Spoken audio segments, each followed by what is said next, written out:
Welcome to Esoteric Lectures. Today we're going to be discussing Lilith. I am Element, and I'm with my friend here. And we have decided that, we would come forth with some information, I think, that would benefit, people that would be interested in esoteric information. So today we're going to be discussing Lilith. And, Lilith is a very interesting character, throughout all of, mythology and even in the Bible and many different areas of study. Lilith has constantly appeared in various different of these teachings, even going all the way back to Egypt in some cases. So that's what we'll be discussing today. One final thing, I guess, before we start, that I would want to give a little, I guess you should say, a warning when it comes down to the information that we will be talking about today. The warning is that with this information, there are entities, there are things that wish to, keep you silent from talking about these things. I know that we have experienced a lot of side effects from knowing certain things that, these things wish us not to know. So the warning, I guess, is that, with this information, you no longer, I guess, will be in ignorance, because in a way, ignorance is bliss. So, just keep that in mind, that the information is not some pastime hobby. It is very serious, what we'll be discussing. So anyways, with that being said, let's get right into it. So if you want to kind of set the people up a little bit with Lilith, where should we start? Do you want to start off with, why don't we start off with like the Garden of Eden, or wherever you would like to take it? Hi, everybody. I'm Johnny Midnight, and I am the co-host of Esoteric Lectures with Element X. We are going to talk about Lilith tonight, as he has established, and Lilith is, by and large, in a nutshell, Adam's ex-wife. What you have to understand is that this is, in many ways, the nature of the female form for our human species. We have to examine tonight, through the concept of Lilith, what is the human species.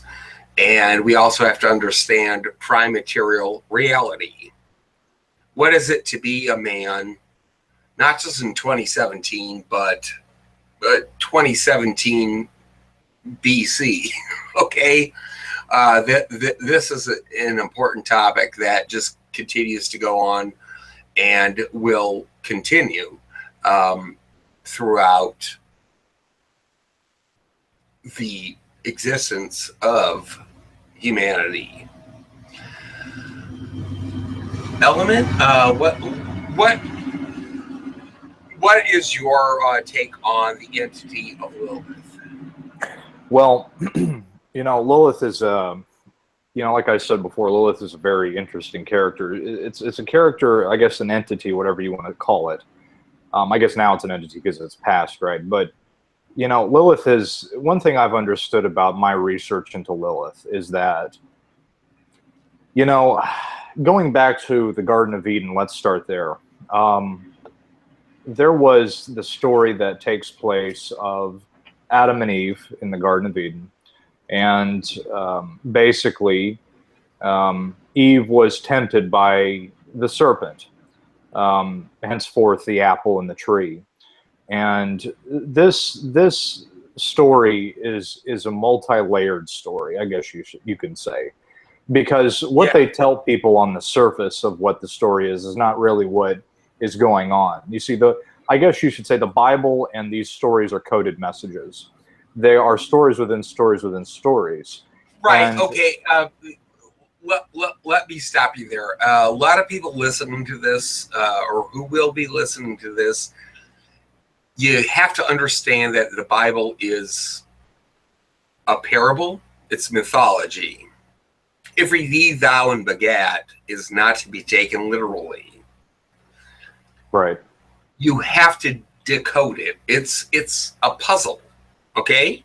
And if you can, and I know a lot of people listening to this love to solve puzzles. You're logical, you're rational, and you're able to understand how these kind of codices work. Am I right? Oh yes, absolutely. You know, the stories are, you see, they tell people the stories because it's easy to understand, but on a higher level, there's a whole nother thing that is going on. And this goes into gnosis, or knowledge. And with that knowledge, you then can have a higher understanding of what's really being told within the stories. You see, because what they tell the general public is that, okay, you know, some bride went up to a tree, ate an apple, and then humanity is destroyed. That's a story that you tell preschoolers so that they'll understand it. But Right. that's not really what happened. Okay. And, you know, it's more complex than that. So going into Lilith, well, you know, Johnny, we discussed this before, that, you know, what happened basically, I guess you should say, and correct me if I'm wrong, is that before this all happened, before the Garden of Eden, before, you know, this whole situation kind of took place, there was a big fight, I guess you can say. There was a big family feud in the higher realms. And great way to put it, a family feud. Okay, go on. yeah, it's basically what it is. And a family feud against who's going to get power over a certain dominion. And there was one character, and that was Lilith, was very pissed because Adam did not like, I guess you know, he didn't like the situation that one of the creators put him in. And so he said, you know what, I don't like this situation. You know, Johnny, you explained this to me, that, you know, he did not like his situation that he was in with his first wife. And his first wife, correct me if I'm wrong, was Lilith. And yeah, she was. Yeah. Yeah, it was Lilith, the first wife, and he did not like her. She didn't have the ability to do the things he needed them to do. She wasn't a, I guess you should say, submissive or obedient wife in that respect, or at least accommodating. Yeah, that's a better way to put it. She would not work with Adam.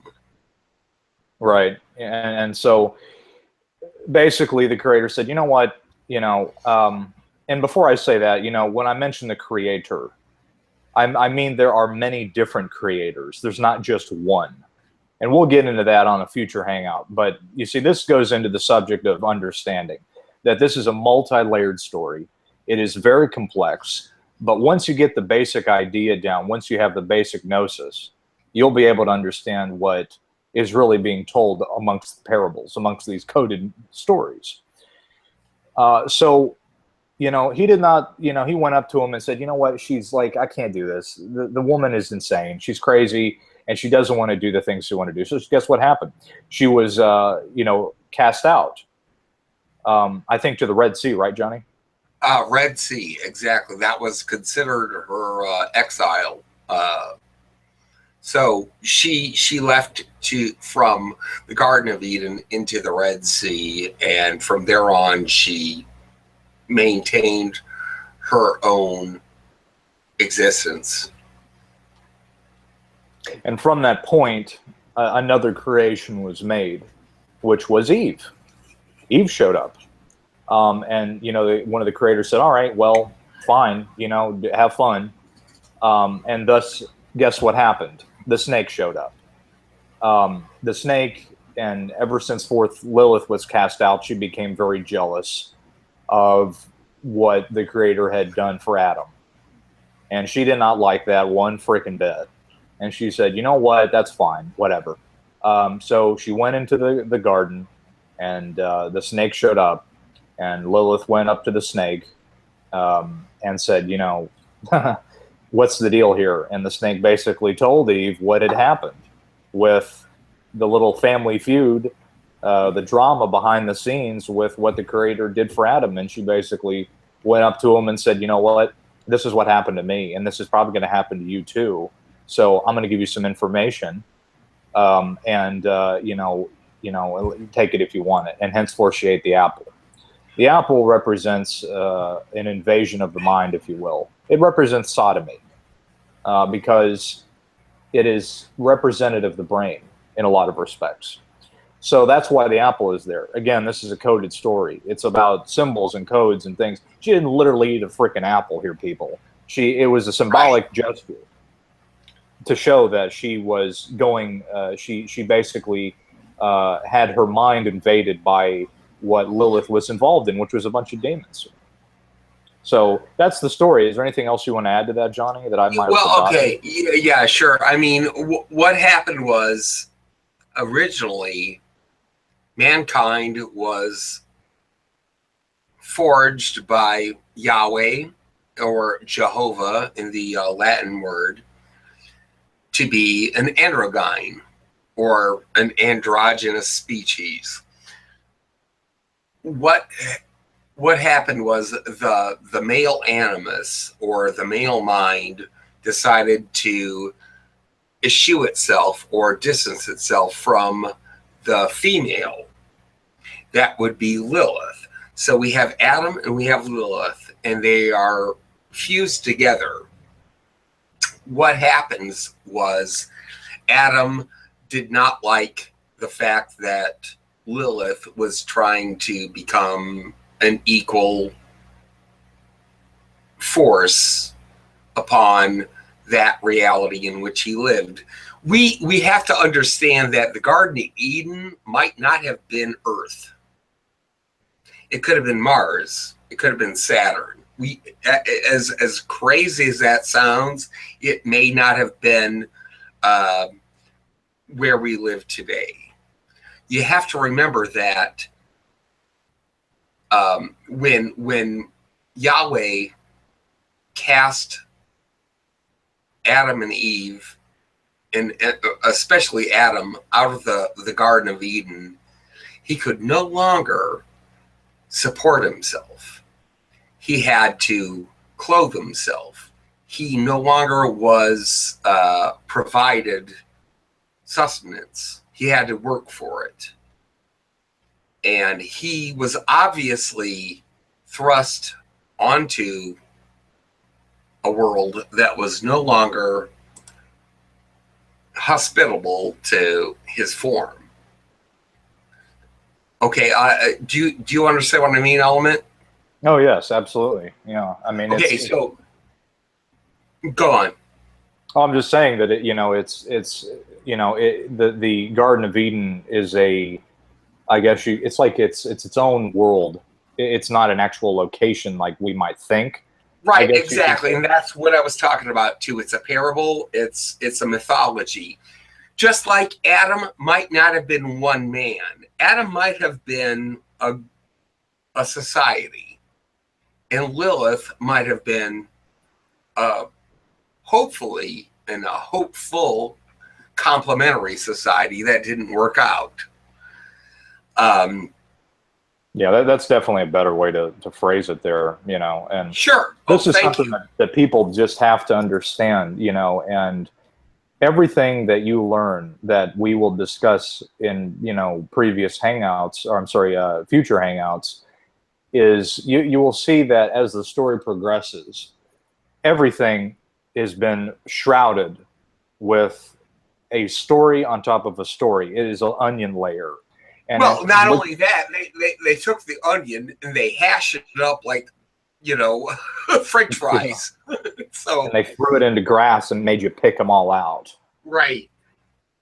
But, and Lilith is a very, and this is very much of what we see going on in our society now with the battle. It's noted that it's called the battle of the sexes. We have a world now that is this constant butting heads against man and woman. And, what I believe is that it stems all the way from this great family feud that has been taking place ever since back then, since the Garden of Eden days. And our society has been completely divided by this one thing, which is man versus woman. And it stems throughout everything. We see it now with our society where feminism is taken root in a lot of institutions, school systems, colleges, workplaces, personal lives, politics. It goes throughout the whole thing because it all stems back from that big family feud that happened.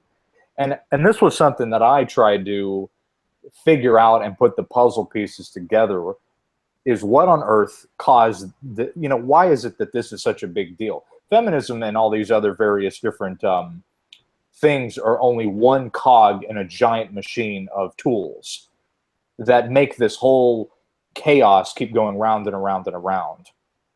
And so going back to your point, Johnny, with him being an androgyne, what is our society now pushing? It's pushing transsexualism. They're pushing transsexualism. They're pushing the LGBT agenda. They're pushing androgyny.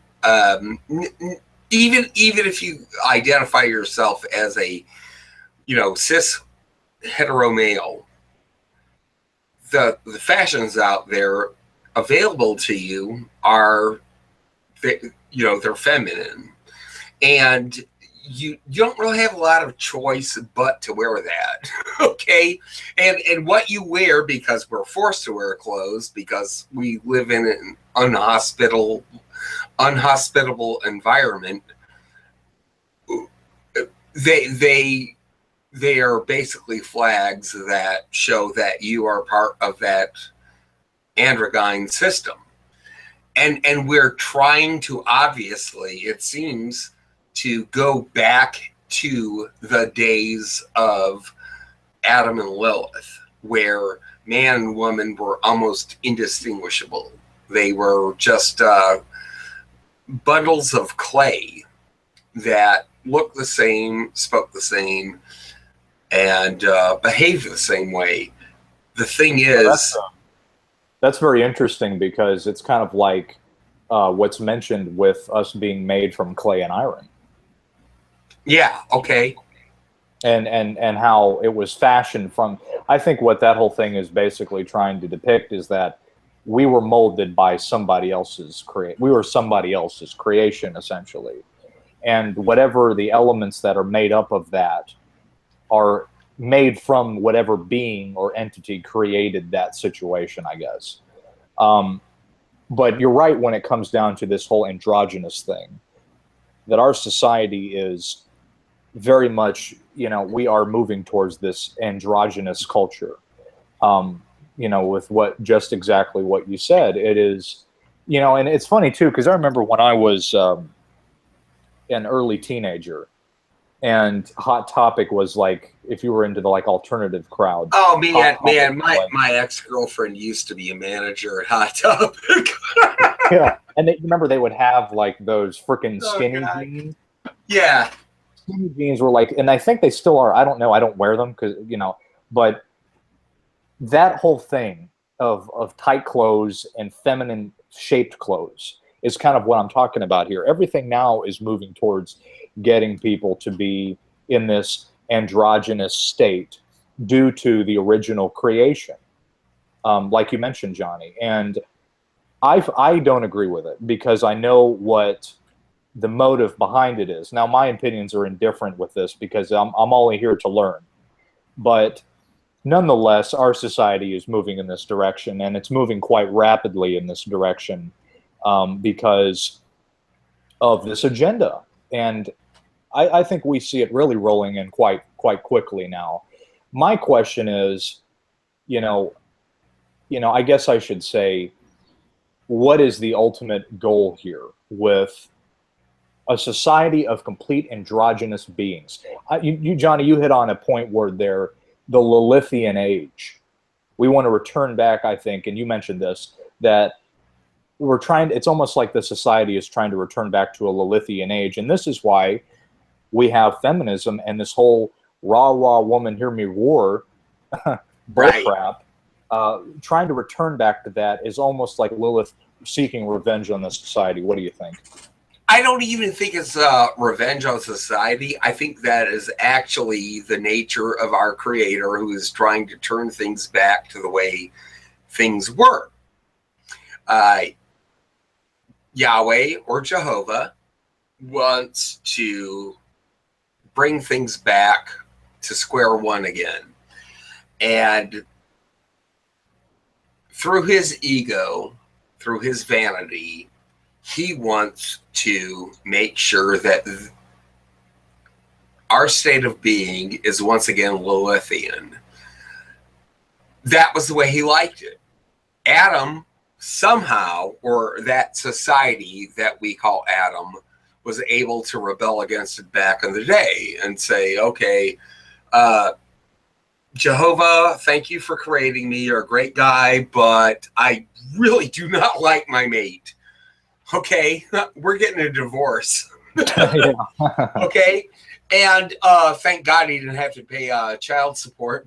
But maybe now we are footing that bill. You got to think about that. And what's happening is our Creator, whom I call the Demiurge, or the designer, or mostly the composer, is trying to sing that same old song. And for some reason, that, known only to him, we have to have that kind of social structure within our species once more. Does that make any sense, what I said? I mean, it makes sense with a lot of respects to why we see this constant, going back to my point where it's this constant duality against man and woman, and this thing of this great family feud battle that we're facing, and it makes a lot of sense because the information that they're giving us is bullcrap. It ain't nothing compared to what it really is. And that's why, why Johnny and I wanted to come forth and make a channel to clear up this kind of disinformation, if you will, because it's so confusing what they tell the public and what they tell people is trying to seek gnosis or knowledge in these subjects. But there is a lot of onion layers to peel back to this thing, and we have to figure out the root cause of it. And I think we're hitting on a lot of where that is coming from. Now, I think that this leads into the second thing here, which is the Demiurge. Going back to like the Matrix, the architect was part of the Demiurge. He was the creator of the Matrix. The Demiurge is they're basically the rebels in this whole story of this big family feud. Yes, yes. And they are very much involved in what takes place on higher astral realms of what manifests in the physical.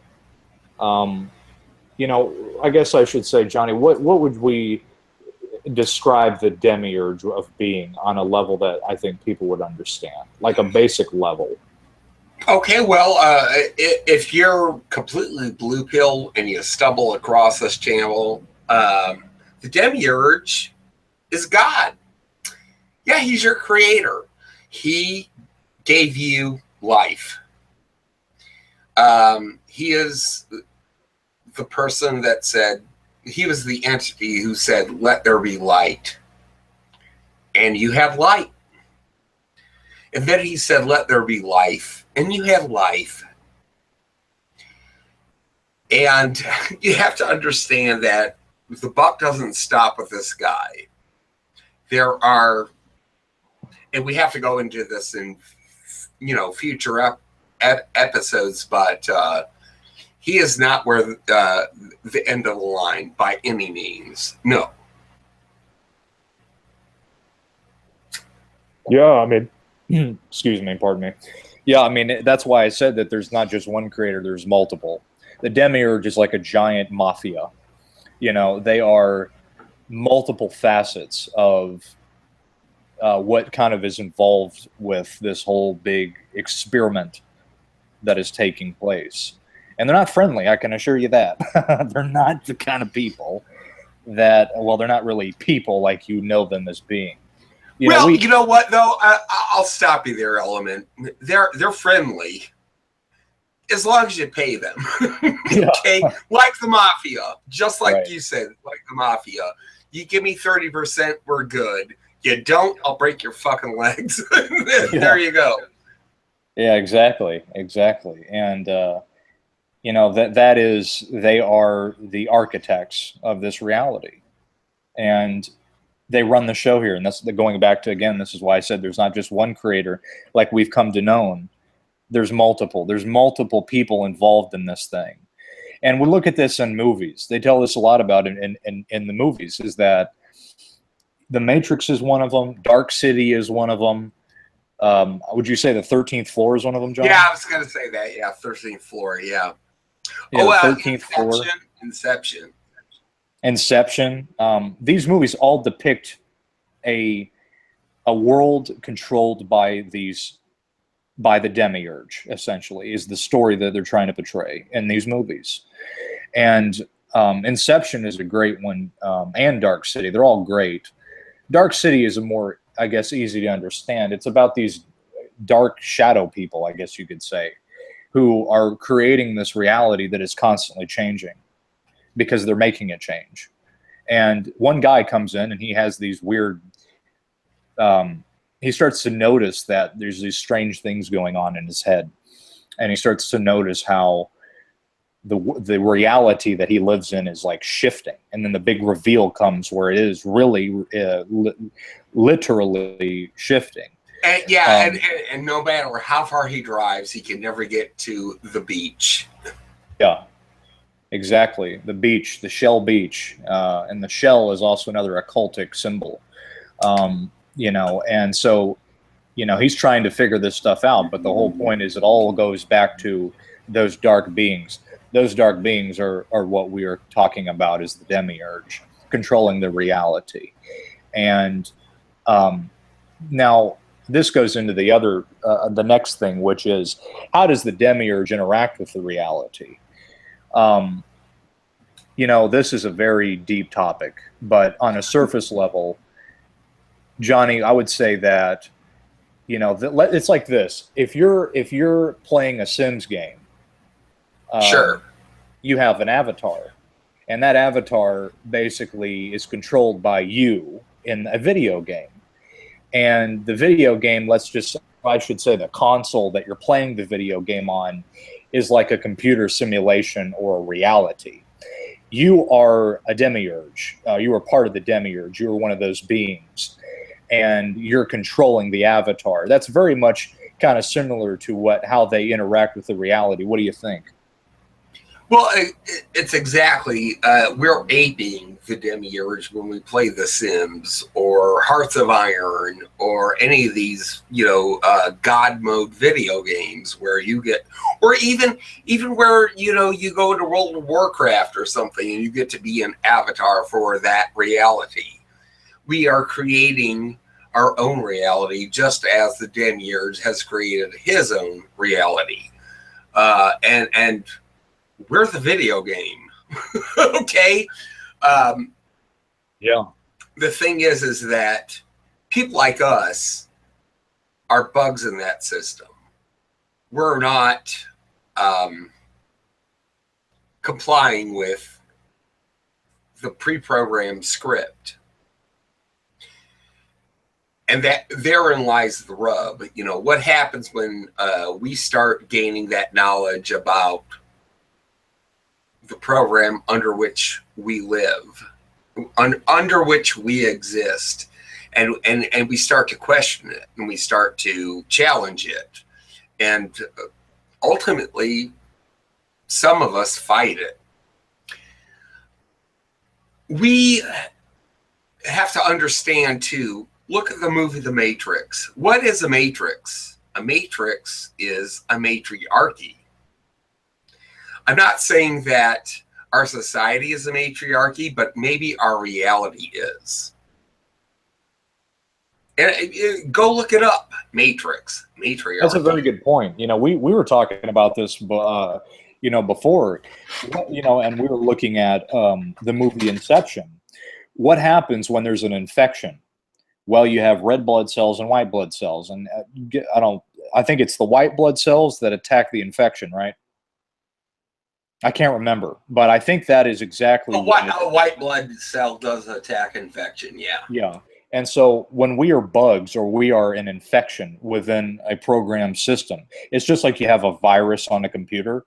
The same deal happens. You have a antivirus software that comes in to try to eliminate the virus that has taken hold of the computer. When we have people, just like what Johnny said, who are coming into the system that are breaking away from what the design program is supposed to be, those are viruses infecting the system. There's two ways of looking at it. You can even look at the Demiurge maybe being the virus in the system and we're the antivirus. Either which way, the Demiurge views us as being the virus, and they're sending an antivirus software to come in and fix it. So white blood cells attack, you know, the infection. And so when we have bugs in the system, very much just like the Matrix, one of the, you know, the Matrix talked about this as Mr. Anderson. Mr. Anderson was part of the Demiurge, and he saw Neo and all of his consortium working against the Demiurge's program. Oh, wait, stop. Miss Anderson. Miss Anderson, yeah. There you go. Never thought about that. Yeah. Yeah. And that's very much what it is. You know, Mr. Anderson and or Miss Anderson, they're probably both together. Is working to get Neo and his friends out because they're not going along. So, you know, nonetheless, the very same thing happens amongst us, the people who are trying to gain gnosis or trying to gain information. We are causing a little bit of a stir up. And on a final point, and I'll throw this back to you, Johnny, that when you're playing a video game or when you're a video game is a much better example. When you're playing a character in the video game, you have AI, which is artificial intelligence, or people just walking around the video game. Let's say, for example, you're playing Grand Theft Auto, and Grand Theft Auto is our reality. And right. So you're part of the Demiurge. You got your controller, and you're playing on your, you know, Earth simulator called the console. You're in there, and you say, you know what, I want to do something today. What do I want to do? You know, geez, I want to, you know, go get a car, drive around, or whatever. All those people that are walking around on the street, filling up space, are known as, let's just say that they're artificial intelligence. Well, what happens when you have a bug and one of them glitches out in your computer game? Well, you either do what? Number one, you reset the console, and this goes into a whole nother topic, which is called the cosmic cycle. Well, when you have a problem with it and things aren't going right, you reset the system, i.e., henceforth, and we'll get into that later on, the cosmic cycle. You reset it and you start all over again. Well, what happens when it still doesn't work? Well, in that case, you basically either A, reset the console, or B, you throw it away, or you try to go in there and fix the problem. So the whole Demiurge topic of the avatar and how they interact with the reality and how they view this reality is very much like a video game. You know, what do you think? Well, okay, look at it like this. Going back to Lilith and the Lilithian society in which we are trying to return to, we have to understand that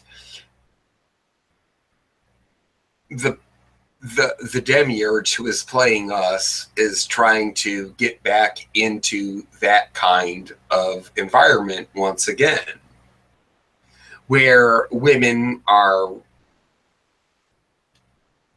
you know, aspiring to become men. And when I say aspire, I'm not saying that women are lower than men.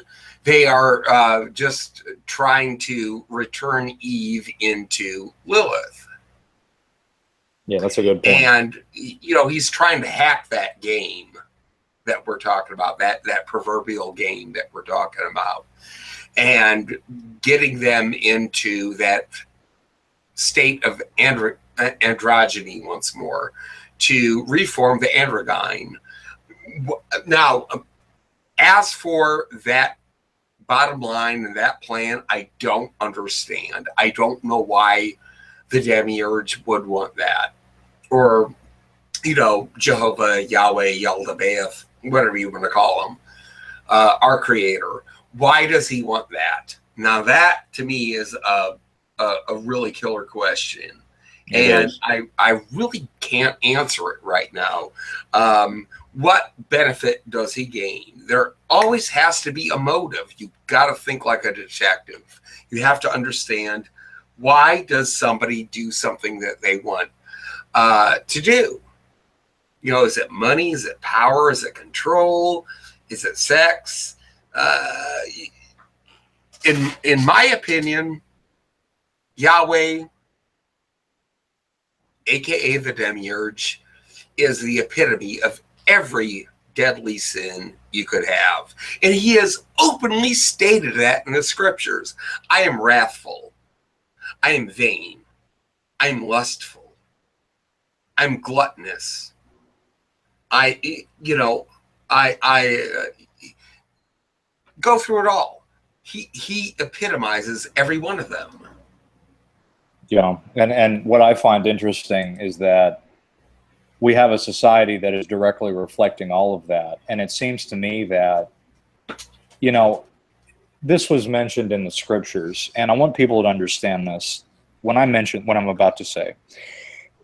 What was mentioned in the scriptures is that you will be my only, I think, and forgive me, my biblical understanding is not on point, but there was something that was mentioned in the Bible that said, I will be your one God and only God. So it's like, okay, well, if that's the case, it makes you wonder, are we pissing him off because we're doing things that he wants to be known for by acting vengeful, doing all these things and participating in vanity? Because it's almost like, no. You're going to do what I want you to do, because if you don't, then I'm taking, he's like a narcissistic God. And he wants to get all the absolutely. Absolutely. You have to understand one thing too, Element. He is, the Demiurge is not just, he has openly stated, I shall be your only God. Why? Because he's jealous. And here's the difference between envy and jealousy. Envy is worrying about something you don't have. Jealousy is worrying about something you do have that someone else will take. And therein is where I believe he is trying to reintroduce the concept of the Lilithian society, where women are there to completely police the male. Okay? And it's almost like, and that leads me into something else now, is that why is it that it's all about policing the male? And I guess, and I'll throw this back to you, Johnny, I think it's because,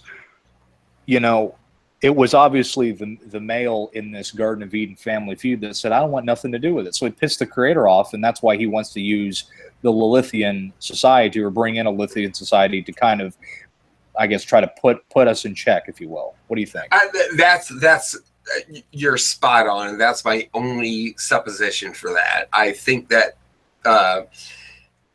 having an Eve-like complement to our gender was not working for Jehovah. So he said to himself, okay, I'm going to use my agents to turn shit back again, because too many people are doubting me, they're questioning me, they're challenging me. I don't like that. I'm jealous.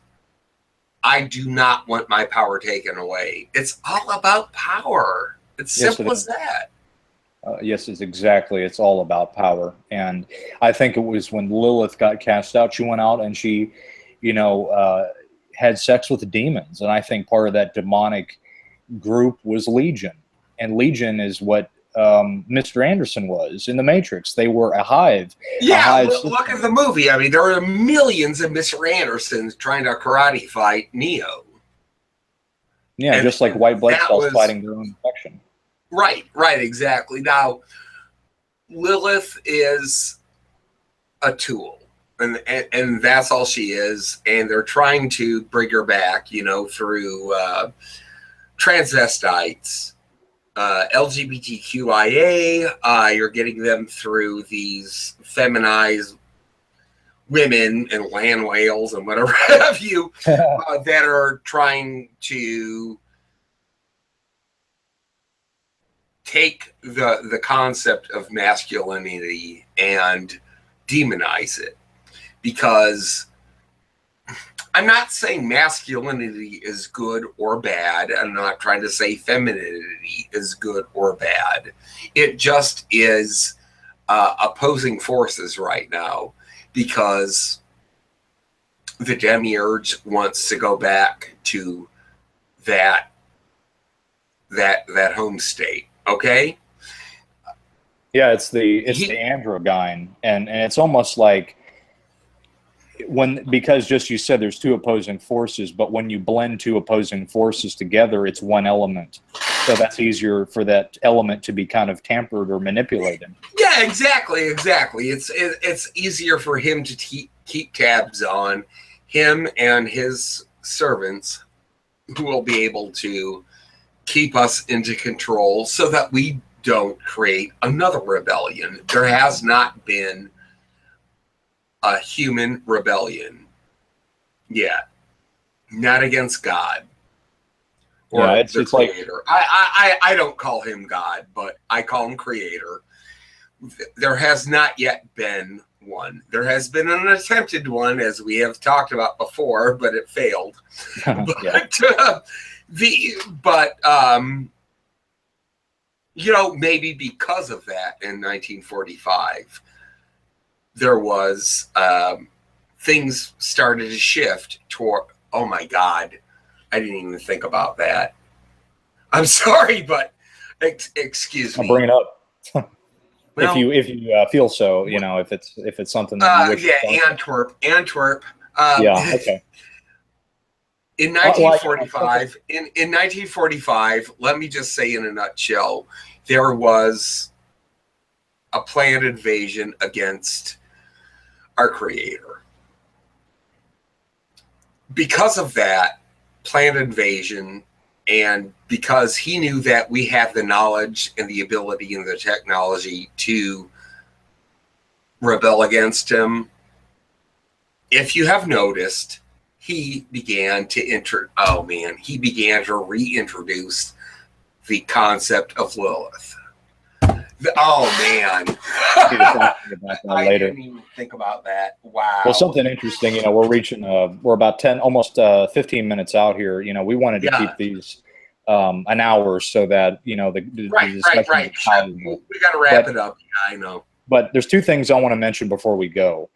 Going back to the you know, I mentioned this a lot in my own research, as well as to you, Johnny, that in the book Orwell's 1984, we had a society that was basically, if you were seen with the opposite sex, it was made, you know, you'd go to jail and be tortured, you know, and artificial insemination was a huge deal. One thing I wanted to bring up is that we have recently we had this whole Harvey Weinstein deal go on, where all these actresses, you know, claim that they were assaulted by this guy. And I mentioned this to Johnny, that this is propaganda, okay? Because what's happening, in my own personal opinion, is that they're trying to get, and going back to the androgyne system, the Lilithian system that there seems to be that they're trying to push in, is associate having intimate encounters with the opposite sex as being bad, so that people become androgyne, because that way there is not the separation or two opposing forces being apart. And so this is why sexual assault, in my opinion, is such a huge thing now in the media and all that, because they're trying to go back to this age, revert the age, going henceforth 1984. And then now you'll have that people don't wish to become seen with the opposite sex due to the propaganda being pushed. And then nobody will have kids anymore. So what happens? What is an androgyne? I guess, I don't know the anatomy of such thing, but nonetheless, they women will turn to artificial insemination. Well, artificial insemination is controlled by the state. So the state can then come in, manipulate the genes if they wish, then women will be giving birth to designer babies. Yeah, right. Yeah. Yeah, women are, every woman is going to have a child with Channing Tatum's as the dad. You know what I mean? I'm sorry, go ahead. No, go on. It was on my mind, and it was just like the movie Gattaca, where, you remember that movie Gattaca? Yeah. It just, they will only allow certain genetic people to have certain genetic jobs due to their genetics. And what is this? This is exactly what an androgyne society looks like. If everybody looks the same, they're all part of this 1984 hive mind system. Everybody dresses the same, and they have specific genetics of who they want in and who they want out. And guess what? The big thing that they absolutely did not want, which was any opposing force, i.e., the masculine energy. So there you go with that, ushering in an androgynous society. Henceforth, that's what 1984, I think, on an occultic level, is really trying to put forth. What do you think? Well, absolutely. I mean, they've already tried to do that with the Great Leap Forward in China, where everybody wore chili bowl haircuts and bowler suits. The Khmer Rouge did it in Cambodia. Vietnam was actually kind of cool about it after they won. But, we have to also consider that communism is, and that's another topic for another show, but it is that kind of entity that tries to propel this narrative. They are trying to continue on toward the androgyne society. I just look at North Korea. Everybody there's only a certain amount of clothes you can wear, certain kind of haircuts you can have. Right. Yeah. You have like 46 haircuts. Yeah, there you go. But that's the deal. I think that's what Johnny mentioned really hit the nail on the head. They're trying to push the society into an androgynous state, to go back to this Lilithian family feud, because the Demiurge, the Adam pissed off the Demiurge, and so the Demiurge said, all right, you know what, we got to fix this problem. This is getting out of hand. We could have, hot spots popping up of rebellions, and I can't have that bull crap. We have to fix that. And so thus we have a society moving towards an androgynous situation via LGBT, lesbianism, homosexuality, and all the various things of sort. Henceforth, 1984, and the propaganda that we see, I think, mainly being pushed in society with, I guess the right term would be anti-sex behavior, to push the society of the world into this androgynous state of being. And and I don't mean to be graphic, but this is where sex toys come in. We have this whole thing where people can use artificial means of that to stimulate in an artificial sense, to keep, it's like if you're doing an experiment with, on a bunch of mice or whatever, you're doing an experiment. In order for you to get certain results, you might have to use artificial means to keep the experiment stable. And I think that's kind of where that comes into play to a degree. So we're 10 minutes out here. Johnny, I'll let you take it off for the final 10 minutes here. What else would you bet? You bet. Every show we have, we're going to present for a couple of minutes what we have learned, what gnosis we have gained. And right on this show, I just figured out why we are going back to the root of Lilith. And my mind is totally blown. Yeah, mine too. We as humans, beings of the prime material reality, not long ago tried to physically attack the Demiurge. He did not like that. As a result, he decided that we have to retool society to go back into the days of Lilith, where Adam and Lilith were keeping each other in check. And that's my actual supposition about this, because there has to be a motive for everything. You know, feminism did not just happen and go into full swing after 1945 for no reason. It did not. Okay, there is always a reason. You know, you'll have pundits like Barbarossa and other, say, MGTOW or men going their own way channels that say, oh, it happened organically. No, it didn't. Right. It didn't. There is a design, there's a plan, and we are under that wheel. I agree. You have to understand that. Well, what I've learned is that... Take it away. Yeah, I've learned that, you know, I've been trying to connect the dots, and thanks to Johnny, because Johnny does, you know, this is why, you know, we decided to make a channel, because, you know, Johnny has a lot of great information, and I can also contribute, and together we seem to be able to put the polish on this thing.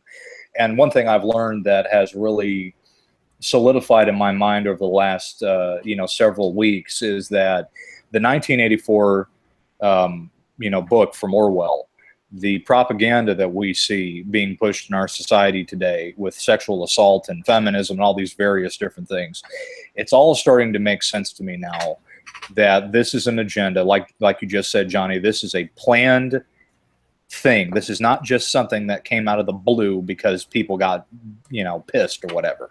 Right? This is No, planned. Of course not.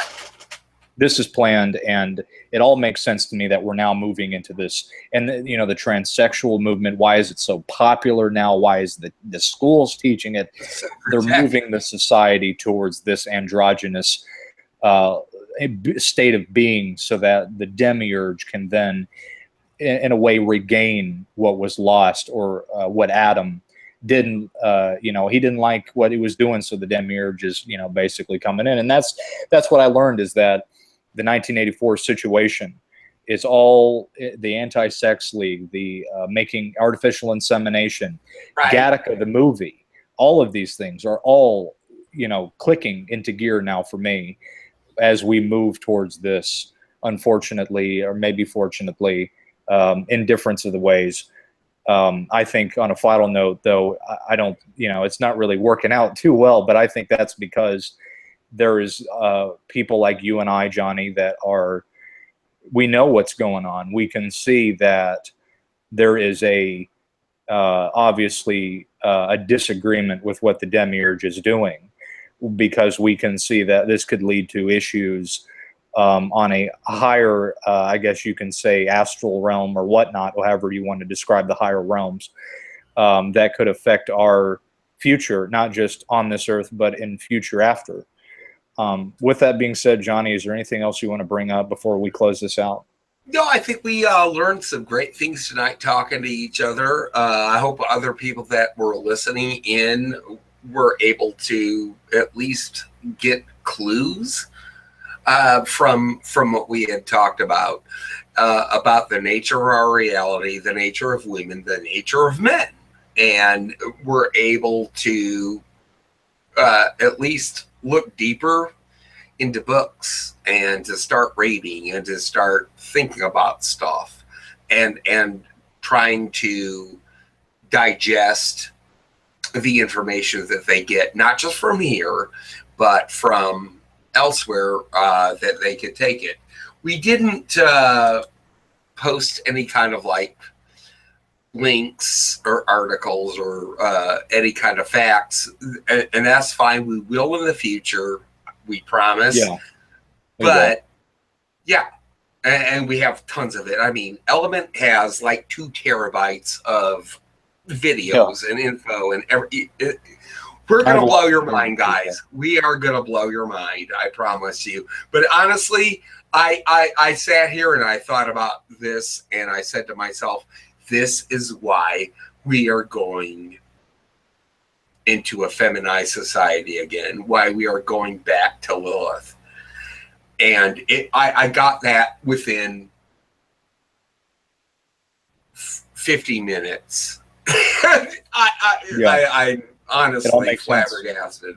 It all makes sense now. You know, all the propaganda, all of the brain. We're being punished. We're being punished. Yes. Basically. Yeah. We you know, we did something that, you know, people upstairs at the corporate level didn't like. So. Right, exactly. And now we're getting it written up. Anyway, I'm Johnny Midnight. I want you all to have a good midnight, and take it away, Element. Yeah, I appreciate it. Yeah, that's Johnny, and I'm Element, and hopefully the information was able to get to you, and you you know, learn something today. But in the future, we'll definitely do more of these. We intend to do you know, more podcasts in the future. So, you know, if you like the content, I also have and I'll link this below in the description. We also have a Vimeo account that I'll be uploading you know, these podcasts to, because, you know, the information, like I said, that we talk about, especially now on YouTube, with YouTube beginning to, you know, pull a lot of videos, this information is one of those things that we're in jeopardy of possibly, you know, people up at corporate might not like. So subscribe to the Vimeo if you want. We'll have the podcast here. That's more of like a backup channel in case, you know, things don't, you know, we get something, some issues over on this channel, you know, manifest. But other than that, thank you for listening, and we'll talk to you guys shortly. See ya.